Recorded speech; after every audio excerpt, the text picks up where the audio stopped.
जो बड़ा कलश आपने देखा, जिसमें आप देख रहे हैं तस्वीरें, प्रधानमंत्री ने मिट्टी डाली। ये 6 लाख गांवों से, ब्लॉक, जिला, हर स्तर पर शहीदों के आंगन से मिट्टी आई है। अमृत वाटिका की यहीं से शुरुआत होने वाली है, जो पीएम कर रहे हैं।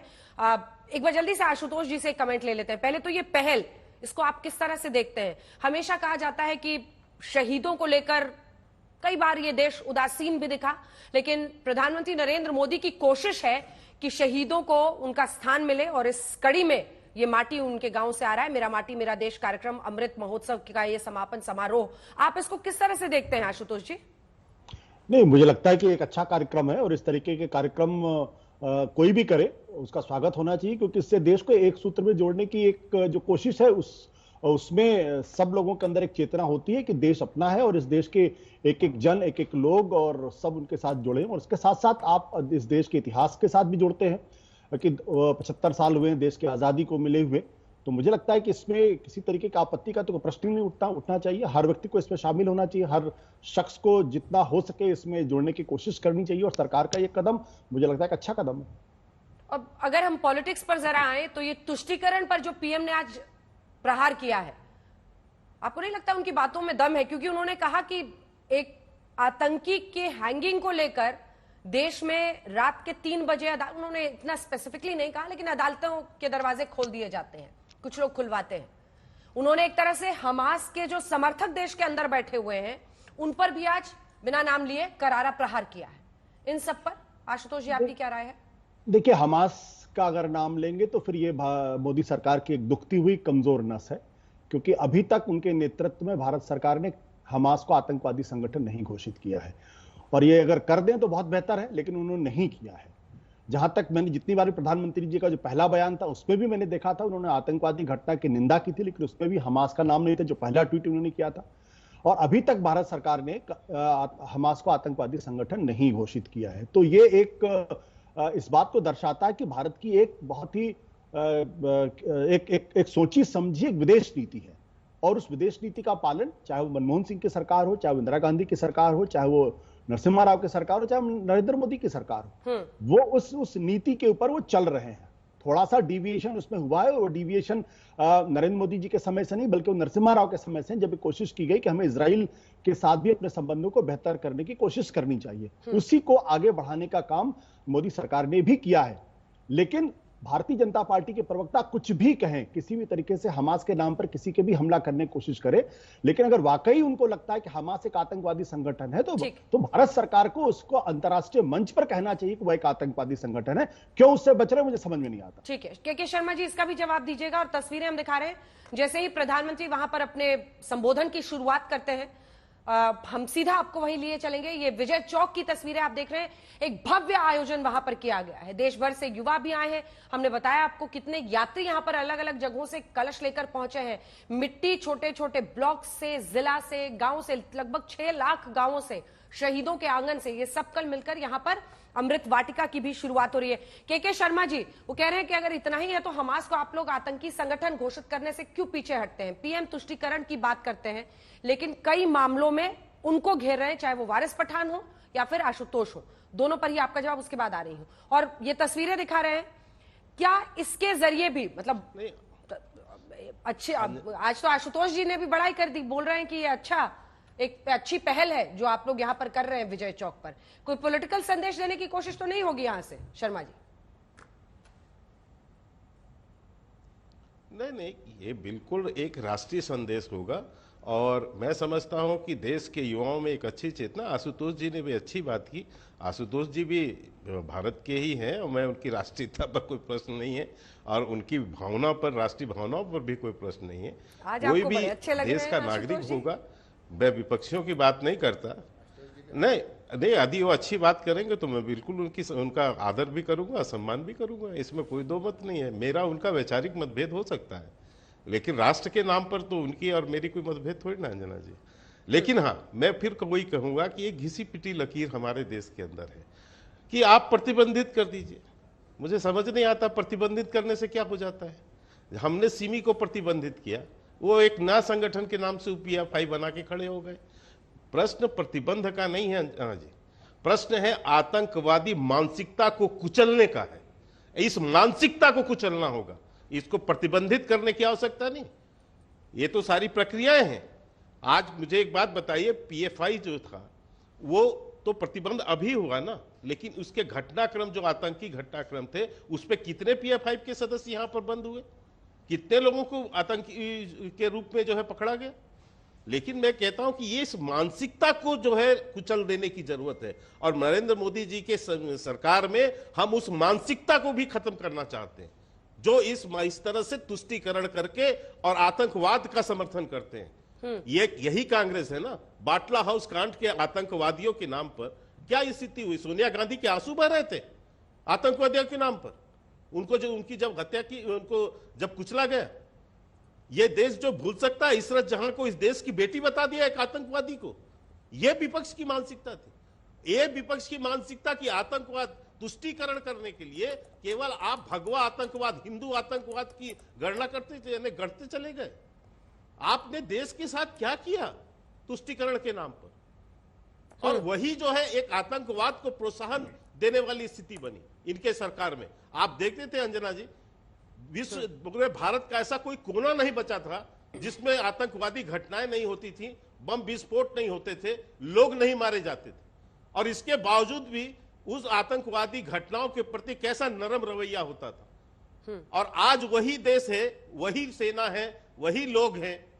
आज किस तरह से आतंकवाद पर लगभग कंट्रोल कर दिया गया, और उसका मुंहतोड़ जवाब पाकिस्तान को एयर स्ट्राइक और जो है उसके ऊपर हमला करके किया गया। किस तरह से आतंकियों को कुचला गया इसमें। तो आज स्थिति बदली है ना। आज जब भावना जो है बनी है कि तुष्टीकरण नहीं बल्कि सबके साथ न्याय हो। अभी मैं वारिस पठान जी को सुन रहा था, बड़ी ऊंची बात कर रहे थे तुष्टीकरण की, और ये बता रहे थे। लेकिन उत्तर प्रदेश के चुनाव में देखिए, इनके ओवैसी साहब का एक भी भाषण अंजना जी बता दीजिए जो मुस्लिम समाज को जो है उत्तेजित करना, उनके अंदर एक आवेग पैदा करना, इसके अलावा किसी तरह का और उनका कोई भाषण होता? मुस्लिम मुख्यमंत्री बनाएंगे, मुस्लिम ये करेंगे, इसके अलावा कोई बात ही नहीं है उनको। एक समुदाय को कैसे कर सकते? यही काम कांग्रेस करती रहती है। देश में जो है संसाधनों में सबसे पहला अधिकार किसका होगा, ये बयान किसका है?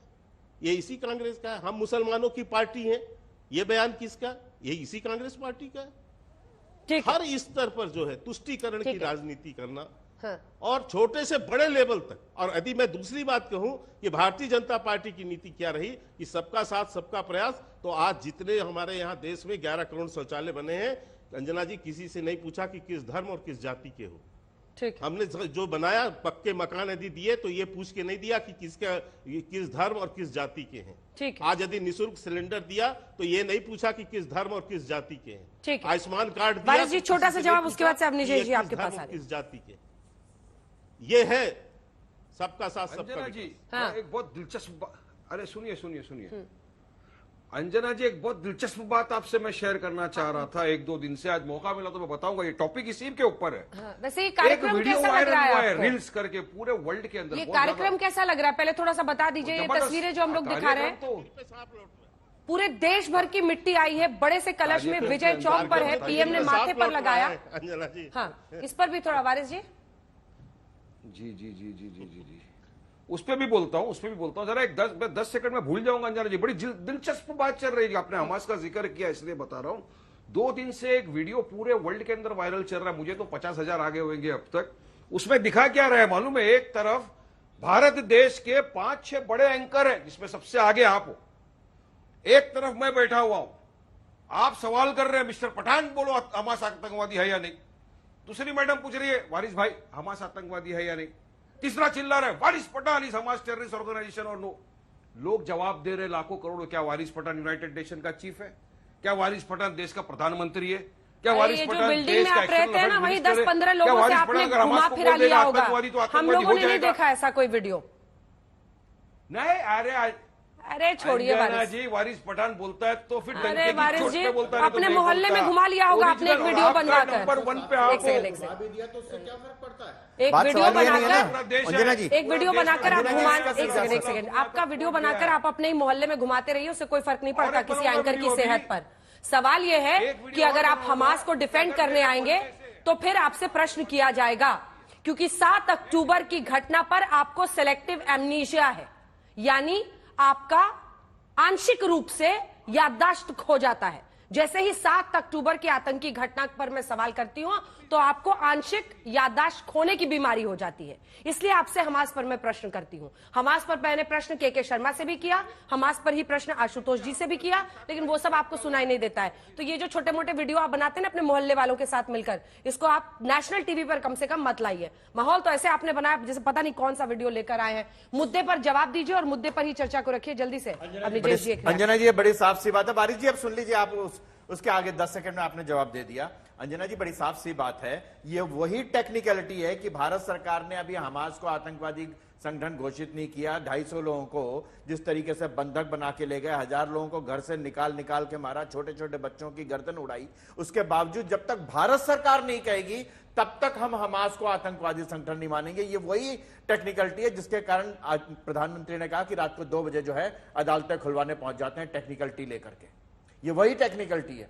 मुझे तो हैरत होती है कि भारत सरकार के साथ अगर इतना साथ खड़े होते हैं तो भारत सरकार ने कहा कि इजराइल पर होने वाले इस आतंकवादी हमले के समय में हम इजराइल के साथ खड़े हैं, तो खुल करके कहिए ना कि हाँ, हम भारत सरकार ने जो पक्ष लिया उसके साथ खड़े। भारत सरकार के आप इंतजार कर रहे हैं। लेकिन एक सवाल यह भी है ना कि प्रधानमंत्री ने महमूद अब्बास से भी बात की, जो कि वेस्ट बैंक में जो फिलिस्तीन के हमास के नहीं, हाँ कोई बात नहीं, हाँ, लेकिन तो उसकी वजह से तमाम फिलिस्तीनियों, एक सेकंड मेरा सवाल पूरा होने दीजिए, तमाम फिलिस्तीनियों को मुसलमान या इस्लाम धर्म फॉलो करने की वजह से विलेनाइज भी तो नहीं करना चाहिए।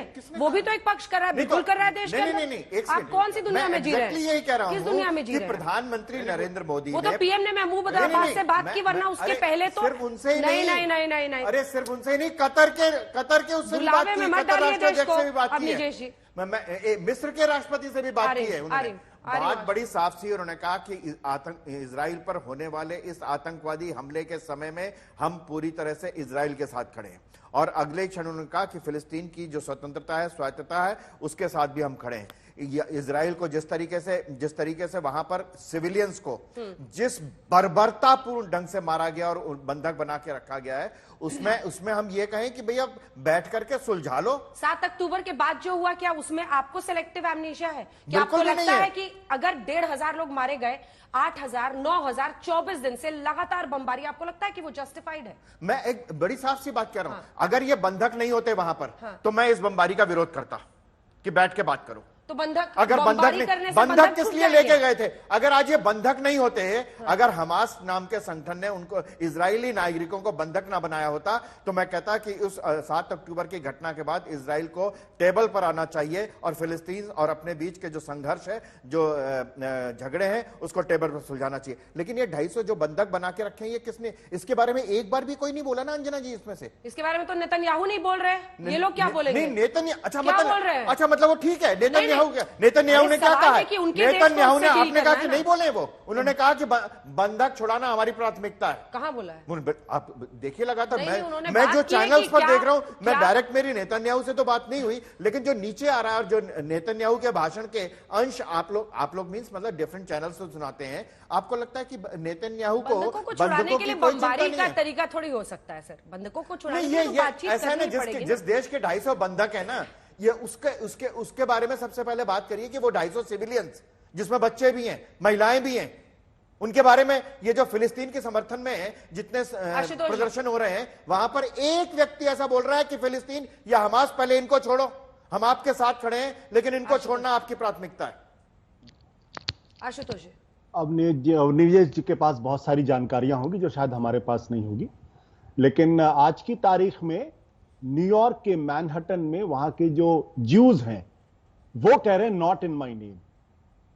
वो कह रहे हैं कि नॉट इन माय नेम, आप मेरे नाम पर जो आप फिलिस्तीन में कहर बरपा रहे हैं, ये ठीक नहीं है। और मुझे लगता है यही मानवता का तकाजा है, और इस बात के लिए भारतीय जनता पार्टी को खुलकर सामने आना चाहिए और कहना चाहिए कि 7 अक्टूबर की घटना घृणित है, कंडेमेबल है। हमास जहां मिले उसको उसी तरीके से सबक सिखाना चाहिए जिस तरीके से बर्बरता उसने की है। लेकिन आज की तारीख में इजराइल की सेना जो बर्बरता इस वक्त फिलिस्तीन में कर रही है, मानव इतिहास में उसका कोई उदाहरण दूसरा नहीं मिलता है।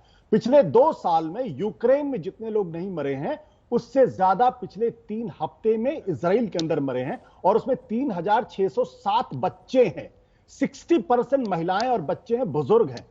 अगर इस पर भी अगर भारतीय जनता पार्टी अगर स्पष्ट तौर पर नहीं बोलती है तो यह गलत है और इसकी निंदा होनी चाहिए। लेकिन दूसरा सवाल यह, भारत सरकार की जो नीति है, मोदी सरकार की जो नीति है इस पूरे मसले पर, मैं 100% उस नीति के साथ हूं, क्योंकि हमास ने जो किया है उसके आधार पर आप मुस्लिम देशों के साथ भी अपने रिश्तों को बिगाड़ नहीं सकते और नहीं बिगाड़ना भी चाहिए।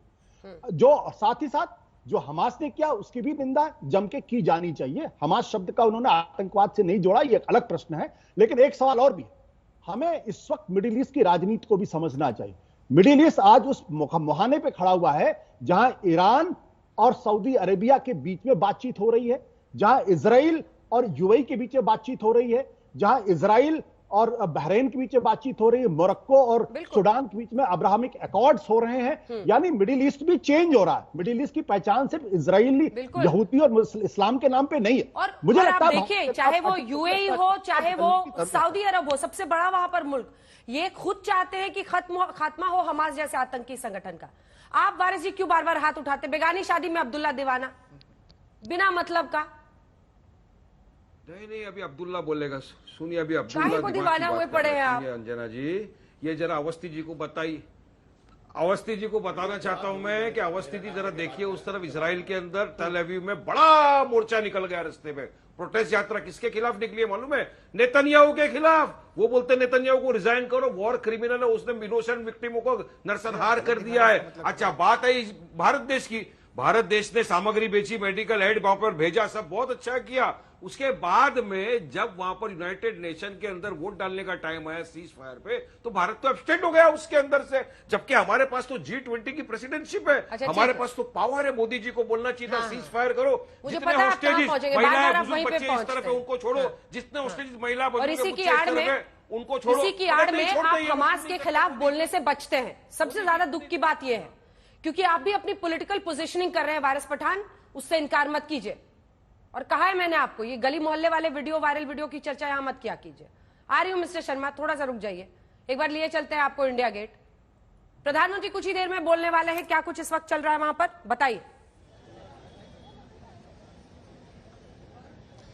फिलहाल अभी तो जो चल रहा है वो ये कि पूरी तैयारियां हैं और सब लोग उत्सुक हैं प्रधानमंत्री को सुनने के लिए। बस जहां मैं खड़ा हूं वहां से कुछ ही मीटरों की दूरी पर वो मंच लगा है जहां प्रधानमंत्री मेरी माटी मेरा अभिमान इसका समापन समारोह है। और समापन समारोह में वो देश के युवाओं को, देश के वीरों को अभिनंदन और अभिवंदन करते हुए प्रधानमंत्री अब देश को संबोधित करने वाले हैं। तो सारे लोगों की उत्सुकता यही है कि बस अब सारे क्रियाकलाप प्रधानमंत्री के भाषण तक जाएं और उसके बाद फिर क्या संदेश मिलता है इस पर हम आगे चर्चा करेंगे। शर्मा जी, सिर्फ 2 लाइन में अपनी आखिरी बात बोलिए, सिर्फ 2 लाइन। बस मैं 2 लाइन में सिर्फ इतना कहना चाहता हूं कि इसको सिंप्लीफाई कर लीजिए अंजना जी। इस घटना को, ये घटना यदि लश्कर ए तौबा ने भारत के अंदर किया होता, उसके 300-400 आतंकी आके और भारत के लोगों के 1000 लोगों की हत्या कर देते और यहां से 500 लोगों को बंधक बना के इस्लामाबाद में रख लेते अपने पास, तो भारत क्या करता? ये वारिस पठान से ठीक है, यहीं पर इस चर्चा का अंत करना होगा। एक लाइन में आप अपनी बात बोल लीजिए, वरना बात कह रहा हूं कि वो जो यहूदी उस पर इजराइल के हमले का विरोध कर रहे हैं, ये बहुत बड़ी बात है। ऐसा कहीं आपको वो दिखाई देता है जिन्होंने ये मुस्लिम कंट्रीज में जिन्होंने हमास की बात की हो? आशुतोष जी जरा उसके बारे में बताइए, अगर कोई एक आध कहीं आया हो तो मुझे बताइएगा।